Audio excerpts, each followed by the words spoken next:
போலியாடா இல்ல மச்சான் bus விட்டுட்டேன்டா. Bus போயிட்டோ? அதான் யோசிச்சுட்டு இருக்கேன் என்ன செய்யறேன்னு. பஸ் போனாண்டா இப்ப என்னடா செய்யற? அப்ப ஆட்டோ ஒன்று வருது, அதுல போமாடா. ஆட்டோ ஒன்று வருது பத்தியா? அமௌண்ட் ஆட்டோல போ சொல்றா. ஏன் மச்சான்? அப்ப சரியான அருவக்காரன் இல்லவாடா.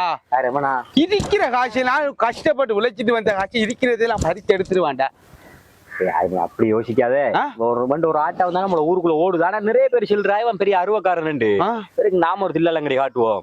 நீ கொஞ்சம் அப்படி தள்ளி நின்றுறியா? அக்கா நினைக்க அவடத்த போய் நின்று. சரி சரி.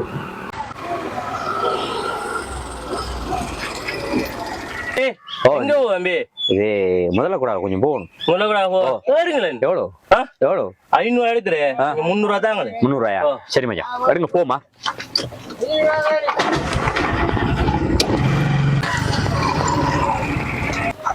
ஹயருண்டு போகணும். அப்படி வரலாமா நானும் உங்களோட? நம்ம ஏரியா இல்லவா இன்னொரு 300 ஆரி தல்றா பாவுஜர் வந்து சேர்த்துட்டாவாப்பா. எவ்வளவு மச்சான்? 300 தம்பி. 300 காசு நடக்குது. சரியா காசை இவன் வாங்கி எடுத்தியா?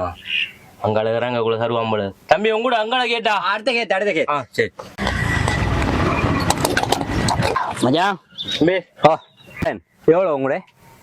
அவர 300 ரூபா, உங்களோட 300 600 காசு எடுங்க. அவர 300 ரூபா, எந்த 300 ரூபா, 600 ரூபா தான் வேணுமே. 600 தாரம் பிரச்சனை இல்ல. இது உங்களோட ஆட்டோவுல நான் ஏறின இடத்துல இருந்து இவிடத்த வாரத்துக்கு எவ்வளவு? உங்கள்ட்ட எவ்வளவு பேசின? 300 ரூபா பேசினேன். சரி எவ்வளவு இவிடத்த வாரத்துக்கு எவ்வளவு? 300 ரூபா. 300 ரூபாண்ணே. 300 ரூபா. அப்ப உங்களோட ஆட்டோவுல எத்தனை சீட், எத்தனை பேர் போகலாம்? 3 பேர் போகலாம். 3 பேர் போகலாம் அண்ணே. அப்ப அவடத்த இருந்து இவிடத்த வாரத்துக்கு 300 ரூபா. 300 ரூபா. ஆனா ஆட்டோவுல எத்தனை பேர் போகலாம்? 3 பேர். 3 பேர். அப்ப ஒரு சீட்டுக்கு எவ்வளவு முடியுது இவிடத்த வாரத்துக்கு? ஒரு சீட்டுக்கு 100 ரூபா. 100 ரூபா. ஒரு சீட்டுக்கு 100 ரூபா. 100 ரூபா. அப்போ ஒரு சீட்டுக்கு 100 ரூபாய்டா. அவர 100 ரூபா, எந்த 100 ரூபா. அந்த கை எப்படிங்க? ஒரு சீட்டுக்கு எவ்வளவு தம்பி இவிடத்த வாரத்துக்கு முடியுது? ஒரு சீட்டுக்கு 100 ரூபா முடியுது. 100 ரூபா முடியுது இல்லவா? இந்தாங்க இது 100 ரூபா எண்டு. ஒரு 100 ரூபா அவர் அந்த ஒரு சீட்ல ஒருத்தர் இருக்கல தானே, அந்த கணக்கு சரி சரியா?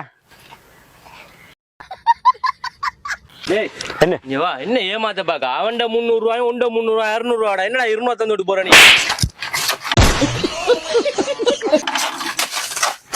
கவனா மாறிக்கணும். அட்டிக்கு புதைச்சிருவேன். என்ன பத்தி உனக்கு தெரியா?